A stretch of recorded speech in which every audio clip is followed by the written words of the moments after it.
Hi everybody, and welcome back to Nadya's Identity Files. Now we have the fabulous Jackie Ho, who's doing all kinds of great things with her life. She is a model, an actor, and a founder of a baking company, vegan baking company, Model Baker. So how do you do all of this stuff all at once? I mean, it's a lot going on. I'm thankful that my blood type is probably coffee.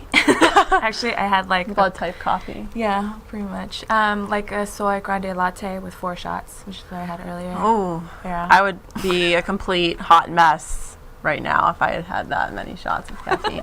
And I'm like a big caffeine drinker, but when 4 shots, that's going hard. Yeah, but I need it. I need the energy. I'm already like a high energy person, and what I like to do is I like to stack like my schedule with things. If I know I like to start at 8 and then have my breakfast and then go work out or do whatever that contributes to me being a good model and an actor, anything that helps with the process, which includes definitely fitness, nutrition, learning new things every day, because I have a philosophy behind like acting where you can act at any age, and it's a complete like lifelong process where you're learning new things about yourself. You're digging into your the unconscious and conscious things that means to be human, and that's what I also like to bring into modeling too. All those human processes and the feelings and the emotion, things you want to like express through a camera, that has to do with your own life experiences, that people could feel you. Do you think that can be expressed through your delicious vegan treats? That too, yeah, of course. I put a lot of love in whatever I do, so that includes whatever I make. Yes. Definitely bake. Definitely the vegan treats have a lot of flavor, personality, and love, and some maybe even have a touch of caffeine. You have any like espresso? Yeah, I do have like a chocolate cupcake that has this like a bite of espresso in there, just a little bit. I'm gonna need some of those. Give me some of that, girl. I'm working on a couple of other things like this. I'm refining the chocolate mint marshmallow cookie I have, and then there's another one. Actually, sorry, there's 2. There's blueberry anise, there's strawberry brownie, and then I'm trying to figure out like a ginger made chocolate chip. Ooh, yeah. That sounds really great. Perfect for the holidays. So, I mean, obviously you're doing a lot. I mean, what exactly is the timeline for everything that you have going on now? And what came first? Modeling, then acting, and then now the baking company? And how did you transition into baking? Funny story. Well, modeling started first. I got discovered at UCLA. Got signed, been with Ren for about 3-4 years now, and modeling somehow always crosses over with acting. So I technically found that second, and then baking came last. If you're gonna go, in chronological order, I literally woke up one day. I was like, I'm gonna bake, and I took a nap after an audition. I was like, okay, strange. I love it. Maybe you were starving. Maybe you had like starved yourself for this audition. I used to do modeling and acting too, and there would be certain ones where I'd be like, and I have to be in a bikini or something, and I would not eat very much during the day. And I too would, have that crash, that like post audition famished crash, but I can't say that I woke up with an inspiration to start a baking brand, which I wish I had, but yeah, it's like hasn't been my story. Crazy, like epiphany, right? You talk about flashes of genius, not that I'm a total genius or anything. No. Well, but I'm baking master woman.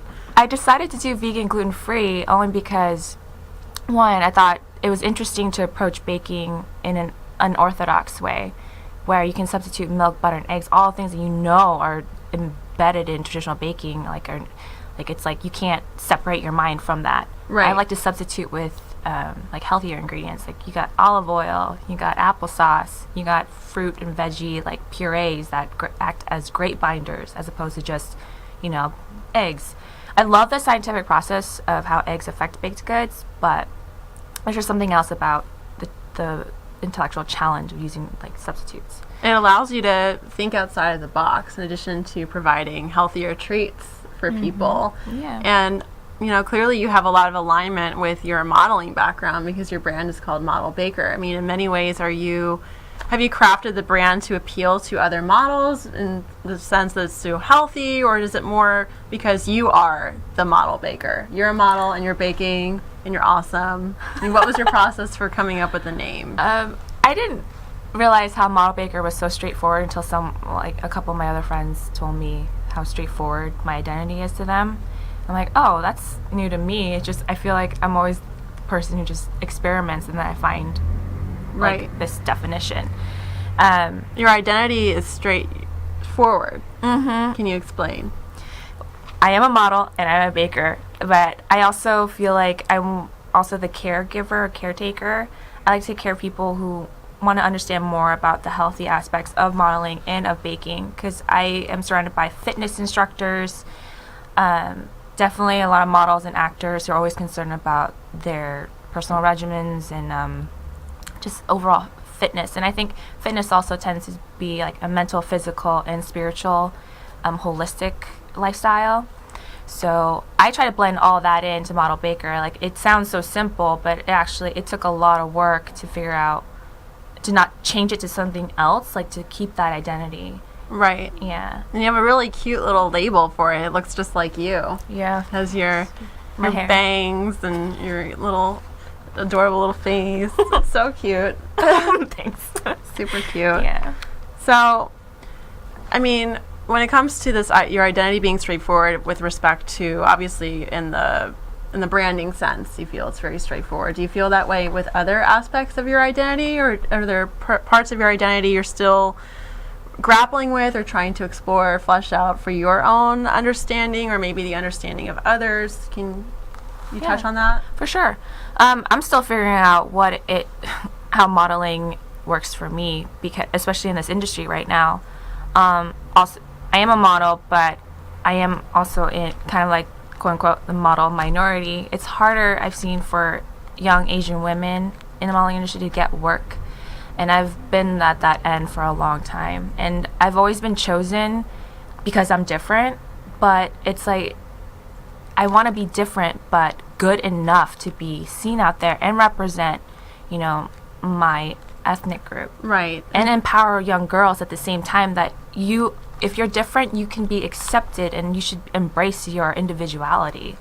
And probably in many ways you feel like you're chosen for being different in a very kind of stereotypical, contrived sense. Like, okay, we need the non-white girl. We need the minority. So then they pull you. I mean, obviously you're gorgeous and you have a lot of great things going on, but I mean, that's probably what the things that run through your mind, rather than just be pulled by virtue of just being, I am a beautiful, smart, talented girl. You feel like you're being like picked from this pool. I mean, of course, in acting and modeling, it's an industry really driven off archetype, but at the same time, there's still a certain level of pushback that minority actors and actresses and models face that non-minority actors and models don't face. Yeah, it's hard. I mean, looking at the casting breakdowns, Asian woman, and my wardrobe is casual, sexy, or something like that. And I'm like, whenever I see that, I'm like, okay, I'm going to go in for a certain role. There are expectations. But I show up looking like this, and they're like, wait a minute, that's not what we asked for. I'm like, no, you asked for me, and you're going to get me. Right. And I'm not going to... But I don't understand. You are casual, sexy. Isn't she? What more can I do? Do you feel like they expect someone that maybe... I mean, obviously you are very put together, and you carry yourself in a very dominant and confident manner. And just by walking through the door, I mean, they might expect someone who's more stereotypical, do you think? Maybe more classically overly feminine, just kind of an Asian archetype. Is that what they're hoping to see? Have you experienced that? Oh, yeah. I've been asked to look like, in a way, waifish, and I'm not. I'm pretty sporty and athletic. I love my flag football. I played for a couple of seasons. I love, going to... I break the stereotypical, like, Asian girl, I guess. I mean, I don't go around with this long, thick hair, which I wish I had, honestly, though. Don't we all? I know. Just, okay. But they can't do this, really. I've never fit in, and if I feel the pushback and the discomfort of trying to fit into this exact role that this commercial like productions asking for, like, I just can't do it. I'm not going to fight it either. That's Yeah. why the more I find out about myself and the more I walk into any casting room, like, you know what, this is me, you're going to get me, and that's pretty much it. So, you know, we need this, though. You need something different out there. Absolutely. So that people be like, hey, if she can do that, I can too. Right. So you feel like you're a role model on a lot. Yeah, if you want to play on that, yeah. Hey. That's actually part of my brand, too. I really That's do. awesome. For young women, especially, and older women. I live with my godmother, who's always concerned about her weight loss. And the fact that I also bake and treat her out, like, she doesn't feel guilty. And honestly, without baking, actually without modeling, I wouldn't have found baking or my extreme fanatic interest in food and how it affects the body. Right.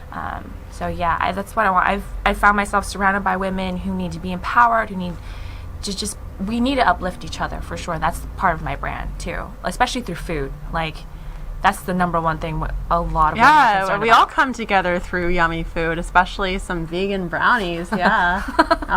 Hey, I don't know too many women who wouldn't come to the table for that. So, well, thank you very much. We're going to be coming right back with, this time, a different take on the usual on-air branding consult that is based in my narrative identity strategy. Today, we're going to have Tiffany and myself conduct a strategic consult, as Tiffany and I share a lot of parallels with our approaches. We both our work is really strongly based in narrative, though I hone in a little more on identity curation, but she does same, however, just from a different angle. So we both will be working side by side with you, Jackie, to figure out how I can best put out Model Baker. I'll be really exploring from digital space, that standpoint, whereas Tiffany will probably have a more wide-scale approach. So we'll be right back with that, and stay tuned.